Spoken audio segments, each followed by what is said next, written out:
our project named Kapwa Water Access Project. What we will do? Our project aims to solve the unequal access to water in our barangay. First, we will work with local leaders and community members to identify areas with the most water shortage. Then, we will improve water supply by adding or fixing wells, water tanks, and pipelines to bring clean water closer to every home.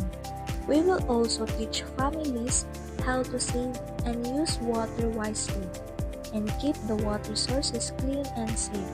The community, including youth groups and barangay officials, will help with labor and monitoring to make sure the water lasts.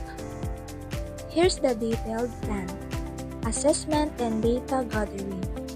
Conduct surveys and community meetings to identify households and areas with limited or no water sources. Map water sources and current water supply. Identify the cause of water shortage, such as broken pipes, insufficient water sources, or contamination. Other one is community engagement or partnership. Form a committee composed of barangay officials, local leaders, volunteers, and residents. Infrastructure improvement will also repair and upgrade existing pipelines to ensure they reach underserved areas. Construct new well or tanks where it is needed. Install water filtration to keep water clean. Hygiene education is important. To organize workshops and campaigning, teaching families how to conserve water and maintain cleanliness. Also, to promote safe water shortage and regular cleaning water containers. Raise awareness about the importance of protecting water resource from pollution. Infrastructure improvement will also repair and upgrade existing pipelines to ensure they reach underserved areas. Construct well sustainability and long-term support. Train local technicians and community members for routine maintenance. Establish a water fund to cover future repairs and improvements. Regular review project progress with the barangay council and community to adjust as needed. Who will help in what will need? Barangay officials and government units provide leadership, planning permits, and partial funding. They ensure proper project and implementations. Community residents and volunteers participate in data gathering, labor, during construction or repairs, and monitoring water points.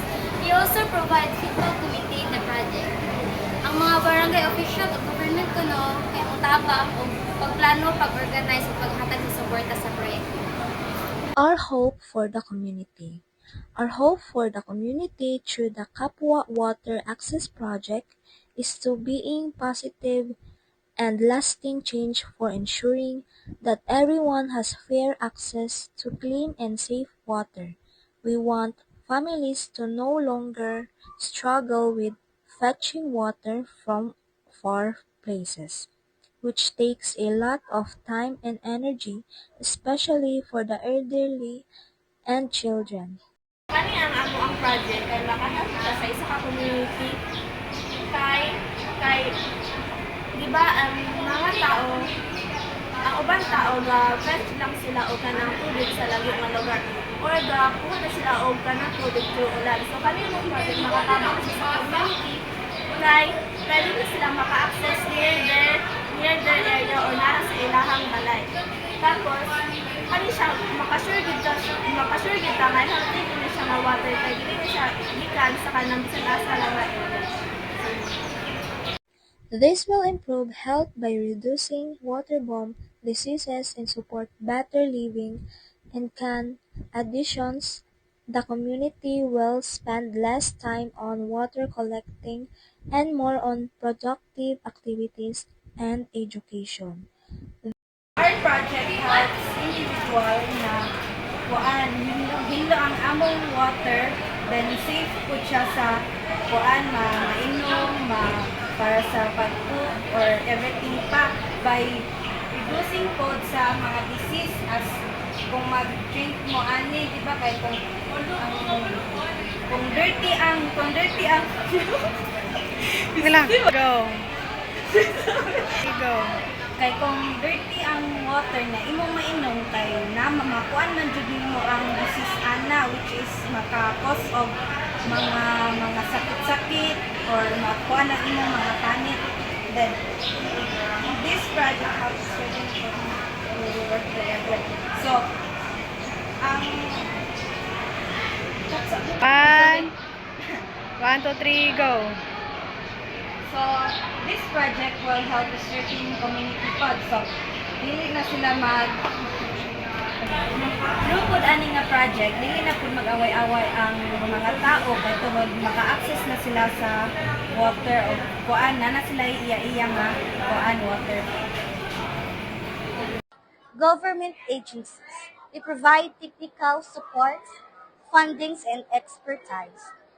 Engineers and constructors design and build or repair water infrastructures or pipelines, wells, and tanks.